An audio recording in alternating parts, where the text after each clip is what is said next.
Germany is a country that you don't really think is directly attached to the war in Ukraine, but in terms of the economic sanctions, they are the reason that Russia kind of gets it easy in terms of energy exports. The main reason is because the Germans rely incredibly heavily on Russian oil exports. Now, to actually have a graph to show this, we have this one here. Now, this whole entire thing is in German, but you know, German is somewhat easier to understand, like Wasserkraft is obviously some kind of a hydroelectric, biomass is biomass, windkraft is wind energy, so you kind of get the picture. And as we look at this graph, you can see that way back in 1990, natural gas, which is earth gas on this graph, made up around 5% of the the German energy power grid. And we don't know how much of that was being exported by the Russians to the Germans. However, as time goes by, you'll see that German energy production has started to shift heavily away from Steinkohle, which I believe is normal coal, and it started to go towards brown coal, which is a lot worse, and also some renewables. We can see that wind energy has started to make a massive impact on the German power grid, as well as a couple of others like solar, although not as much. But one thing you will notice is that natural gas has grown considerably. From 1990, it has had a 120% increase in its size, now accounting for 11% of the German power grid as of 2020 on this graph, and it's only been climbing ever since 2020. With this in mind, you can get the picture that the Germans rely heavily on natural gas, and natural gas is something that the Germans desperately need. They hardly have any production on their own, and so who do they reach out to? They reach out to the largest oil and natural gas producer in Europe, Russia. Russia will sell natural gas and oil to the Germans at a pretty decent price, and that was the arrangement that the Germans and the Russians had before the war in 2022, the one we're in right now. However, the Germans, who get around, if I check, something like 55% of their gas imports from Russia, really rely on Russian oil a lot. And so when this war began and the sanctions started coming down on the Russians, one thing you'll see that was never touched were these gas imports specifically. Because while that would be hurting Russia, that would probably knock out around 7% of the German power grid.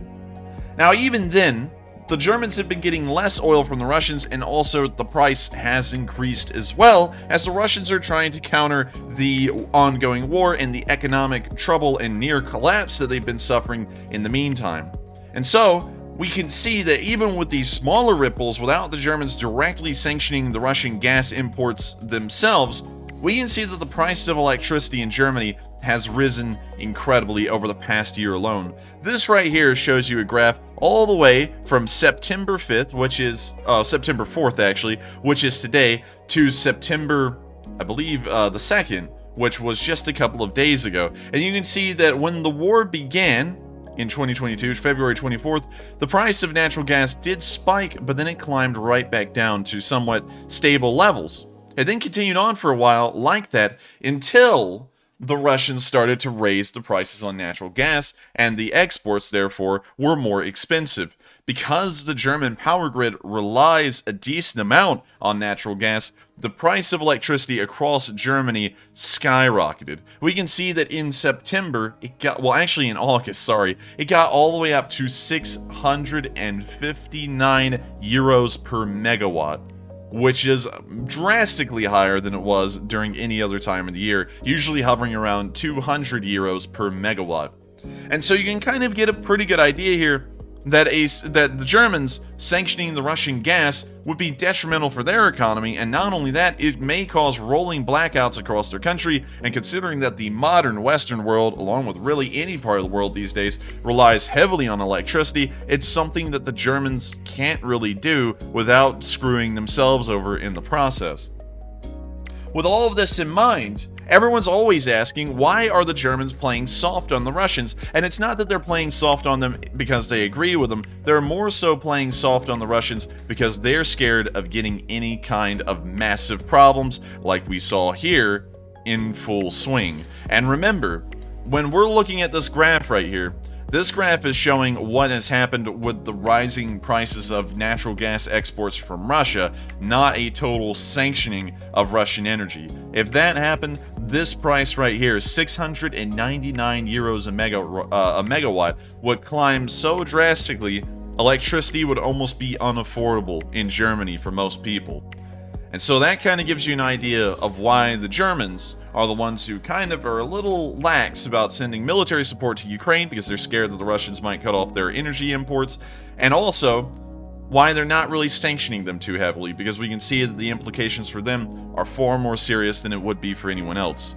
Now, interestingly enough, while the Germans rely, and their power grid is 10% on natural gas, really getting closer to 11% now, the oddest thing is that the British actually have 54% of their power grid running off of natural gas. The difference, though, in between the Germans and most European countries is that the British are self-sufficient on natural gas. They largely produce their own, and therefore they don't have to worry about importing it from elsewhere. The Germans, on the other hand, they are in a very tough situation right now, and that's why the sanctions haven't been as hard as a lot of people want them to be. While it would be great to see the Russian economy literally slip into oblivion, at the same time, the Germans don't want to see electricity become a distant memory as the war continues to press forward. I thank you all so much once again for watching. I hope this has been an interesting little foray or an endeavor into explaining why the Germans have never been as hard on sanctions as other countries, and why the Germans haven't been sending as much military aid as other countries as well. If you have enjoyed, please make sure to subscribe, because these videos run every single day of the week, or at least that's the hope, except for Mondays. And also we run live streams at night every single night of the week, except for Mondays at 10 p.m. Eastern Time, where we cover the past 24 hours of the war in Ukraine. And we also run Sunday fundraisers as well to help out Ukrainians all across the country through a safe system. And so with that, I thank you all so much once again for watching, and I will see you all in the next video.